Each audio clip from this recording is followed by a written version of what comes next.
Hello everyone, welcome back. This is me, Dasha. Hello cuties.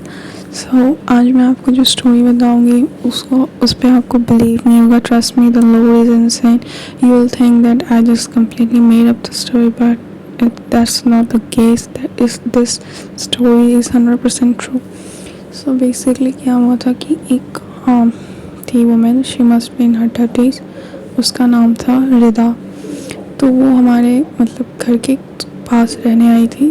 तो हम लोग basically वो न्यू आई थी, वो किसी से बात नहीं करती थी, तो कोई उसको उतना जानता नहीं था. बट धीरे मतलब हम लोग नोटिस करते थे आसपास, बहुत लोगों ने नोटिस किया था कि हमेशा वो बहुत शाय काइंड ऑफ वुमेन थी. ज़्यादा किसी से बात नहीं करती थी, कोई उससे मिलने नहीं आता था.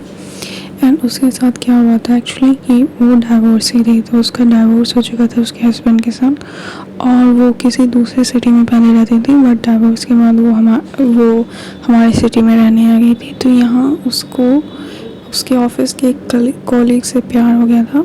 And after she fail in love with that person. और फिर उन दोनों का वही चक्कर चलने लगा, और what ever you can say that they were being in the relationship. और उस पर्टिकुलर टाइम पे उसके डाइवोर्स का केस चल रहा था, मतलब सेटलमेंट पूरी तरह नहीं हुआ था.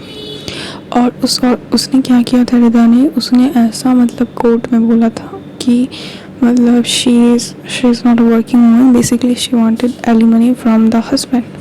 बट यहाँ पे आके वो जॉब कर रही थी, इसलिए उसने दूसरे मतलब शहर में आके जॉब करने लगी, ताकि उसके हस्बैंड को इस बात का पता ना चले. और यहाँ पे उसका अफेयर भी स्टार्ट हो गया. और उसमें क्या हुआ, अब उन दोनों का अफेयर चलने लगा, सब कुछ हुआ. ऐसे ही धीरे धीरे 3-4 मंथ हो गए. और उसके बाद फिर उसको तब जाके उसको पता चला कि actually that guy was married. So जब and she was shocked to hear that. और उसने एक बार सुसाइड करने का भी ट्राई किया, but because she was completely मतलब डिप्रेस हो गई थी इस बात को सुन के.